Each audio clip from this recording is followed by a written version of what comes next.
CGS-CIMB Research says concern over the rising number of COVID-19 cases and a slower vaccination rollout could lead to a pullback in the local market. In a strategy note today, it said the increase in COVID-19 cases and the infectivity rate had caused some quarters to fear that movement may be restricted in selected areas and that the interstate travel ban would be prolonged, potentially affecting the pace of economic and corporate earnings recovery. The research house pointed out that the latest statistics showed that close to 700,000 had received one dose of the COVID-19 vaccines, broadly meeting the target of Phase 1 of the vaccination program. But the key test is Phase 2, it said, during which Putrajaya aims to vaccinate 9.4 million individuals over 5 months. To achieve this, CGS-CIMB estimates the government will need to raise the number of shots per day and ensure sufficient vaccine supplies are available and more register and turn up for the inoculation.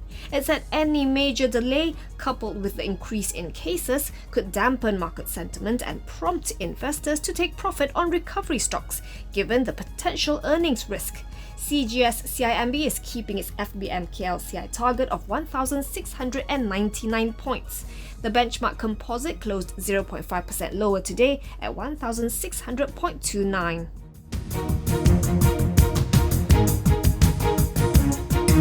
Microsoft will be investing $1 billion or about 4.1 billion ringgit in Malaysia over the next 5 years in partnership with Putrajaya under the Bersama Malaysia initiative. The hyperscaler will establish its first data center region in the country, comprising multiple data centers that will be managing data from various countries. Prime Minister Tan Sri Muhyiddin Yassin spoke at the launch of the Bersama Malaysia initiative today. He said the ripple effects of Microsoft's investment could translate to $6.90 or about 28 ringgit and 50 cent of revenue generated in the local cloud ecosystem for every $1 of Microsoft Malaysia's cloud revenue by 2024. It is expected to help create some 19,000 jobs.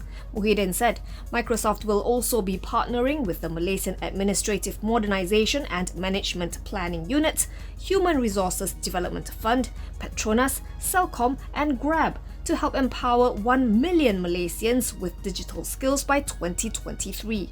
In February, the government announced that it gave conditional approvals for Microsoft, Google, Amazon and Telekom Malaysia to build and manage hyperscale data centers and provide hybrid cloud services. The investments from these cloud service providers will total between 12 billion and 15 billion ringgit over the next 5 years.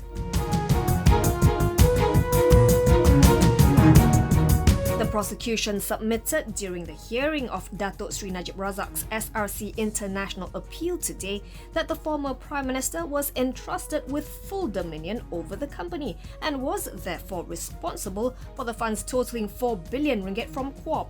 Court of Appeal Judge Justice Dato Abdul Karim Abdul Jalil, who led the 3-member bench, posed a question to ad hoc prosecutor Datuk V. Sitambaram on who then had dominion over the rest of the funds if only 42 million ringgit ended up in Najib's personal accounts.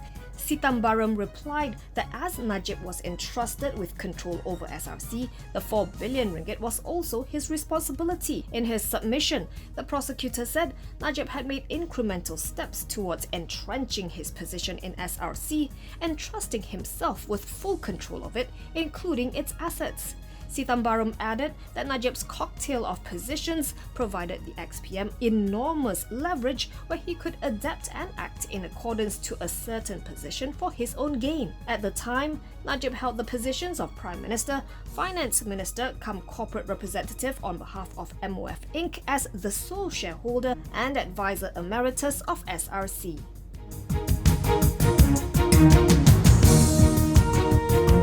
Malaysia Airports is reportedly eyeing a total investment of 1.3 billion ringgit for Subang Airport's regeneration development that will transform it from an airport operator to an ecosystem master developer and aviation hub in the Asia-Pacific region. KLIA Aeropolis head Renhil Singh told Bernama 300 million ringgit would be needed for the common infrastructures and 1 billion ringgit for building lettable facilities such as hangars, factories, maintenance, repair and operations, and workshops.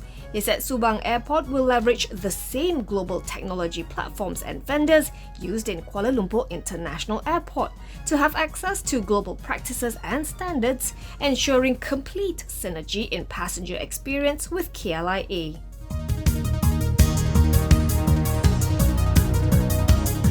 Bousted Holdings is selling a 6.59-acre plot of land on Jalan Cochrane to Sunway for 233.4 million ringgit. In a board's filing, Bousted said that its unit Mutiara Rini had signed a sale and purchase agreement with Sunway's unit Sunway Rahman Putra. The land is vacant with residential status, but has commercial potential.